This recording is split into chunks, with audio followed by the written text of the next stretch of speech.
بسم الله الرحمن الرحيم۔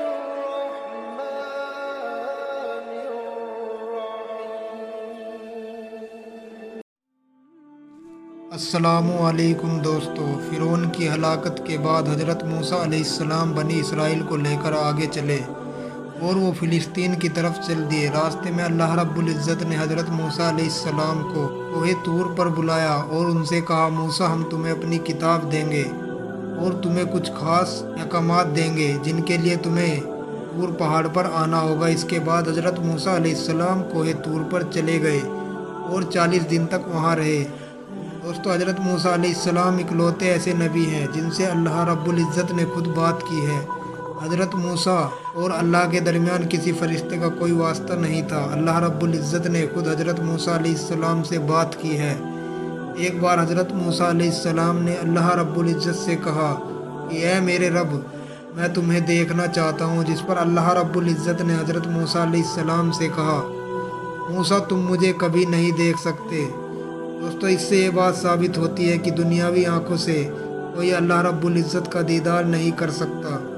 جب حضور پاک صلی اللہ علیہ وسلم معراج پر گئے تو آپ نے بھی اللہ کا دیدار نہیں کیا۔ پھر اللہ رب العزت نے حضرت موسیٰ علیہ السلام سے کہا، موسیٰ تم اس پہاڑ کو دیکھو، اس پہاڑ پر ہم اپنی تجلی اتاریں گے۔ اگر یہ پہاڑ قائم رہا تو تم مجھے دیکھ لو گے، لیکن جب اللہ رب العزت نے اپنی تجلی اس پہاڑ پر اتاری وہ پہاڑ ریزہ ریزہ ہو کر بکھر گیا اور حضرت موسیٰ علیہ السلام بے ہوش ہو کر وہیں گر پڑے۔ حضرت موسیٰ علیہ السلام کو جب ہوش آیا تو انہوں نے توبہ کی اور اللہ سے کہا، اے میرے رب، میں اب آگے سے کوئی ایسی خواہش ظاہر نہیں کروں گا۔ اب حضرت موسیٰ علیہ السلام اپنی قوم کے پاس واپس آئے تو انہوں نے دیکھا کہ ان کی قوم نے بچھڑے کو اپنا معبود بنا لیا تھا۔ حضرت موسیٰ علیہ السلام کی قوم میں سامری نام کا ایک جادوگر تھا جس نے سونے کو پگھلا کر ایک بچڑا تیار کیا۔ اس بچڑے کی ایک خصوصیت تھی کہ جب ہوا چلتی تھی تو اس سے آواز آتی تھی۔ سامری نے بنی اسرائیل کے لوگوں سے کہا، یہی تمہارا خدا ہے، اور حضرت موسیٰ علیہ السلام اس سے ہی ملنے پہاڑ پر گئے ہیں۔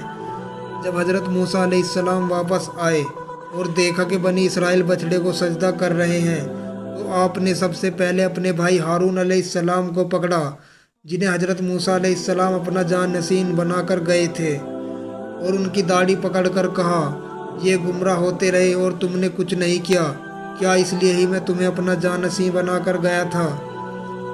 حضرت ہارون علیہ السلام نے کہا، اے میرے بھائی، میری داڑھی چھوڑو، پہلے میری بات تو سنو۔ یہ آپس میں جھگڑنے لگے تھے اور جب میں نے انہیں روکنا چاہا تو انہوں نے میری بات نہیں مانی اور یہ میرے ساتھ بھی جھگڑا کرنے لگے۔ کہیں بات زیادہ نہ بڑھ جائے اس لیے میں نے تمہارے آنے کا انتظار کیا۔ حضرت موسیٰ علیہ السلام نے سامری کو اپنے پاس بلایا اور اس سے کہا، تو نے یہ بچڑا کیوں بنایا؟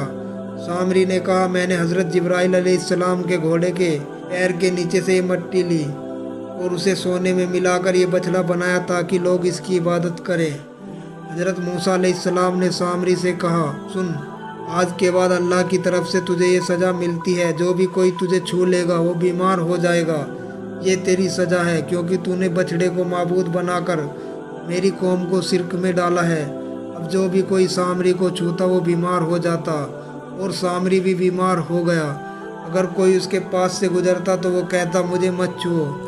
حضرت موسیٰ علیہ السلام نے سامری کے بچھڑے کو آگ میں جلا کر اسے پانی میں بہا دیا اور لوگوں سے کہا، دیکھو، جسے تم نے معبود بنایا تھا اس کا ہم نے کیا انجام کیا۔ دوستو، اگر آپ کو یہ ویڈیو اچھی لگی ہو تو لائک کریں، کمنٹ کریں اور اپنے دوستوں کے ساتھ اسے شیئر کریں، اور مزید اس طرح کی انفارمیٹیو ویڈیو دیکھنے کے لیے ہمارے چینل کو سبسکرائب کریں۔ اللہ حافظ۔